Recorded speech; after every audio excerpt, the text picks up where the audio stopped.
and I don't have any issues, you don't have nothing precious.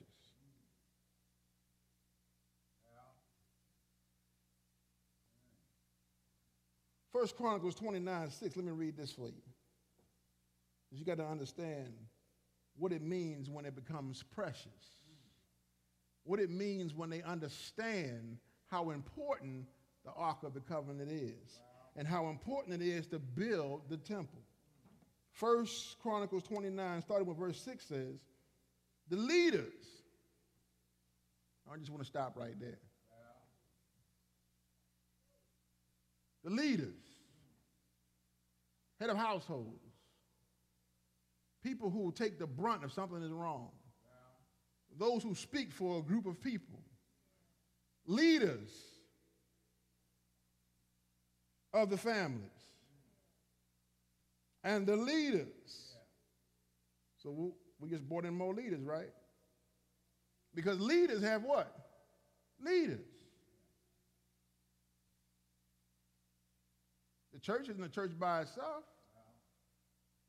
They are leaders over top of leaders who keep leaders in check.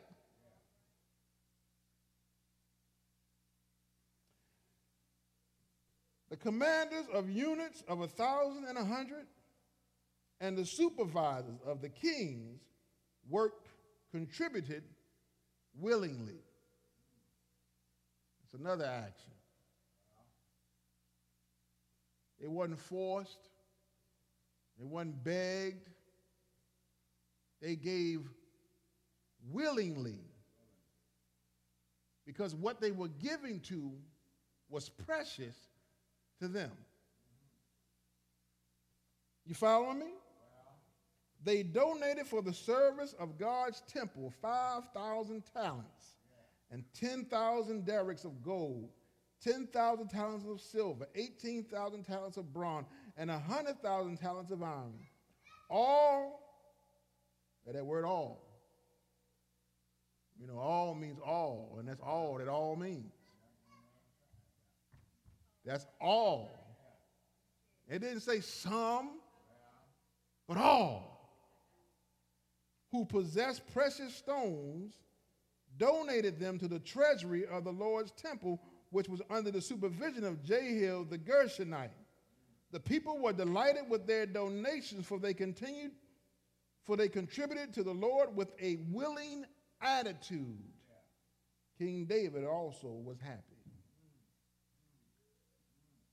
So it's one thing to get the order. It's another thing to follow it.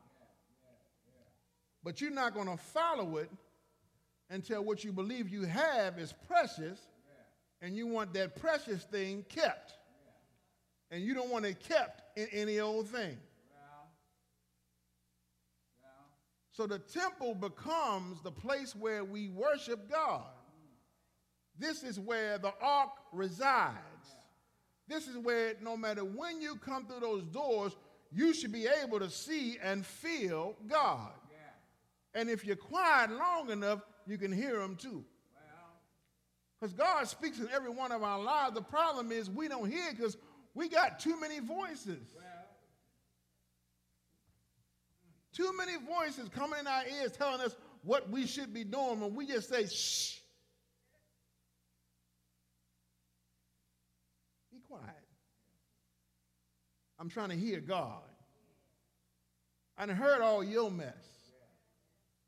But now I need to hear from the one who really got something to say. Do you realize folks don't have nothing to say? Because they don't know nothing? We know in part, we prophesy in part.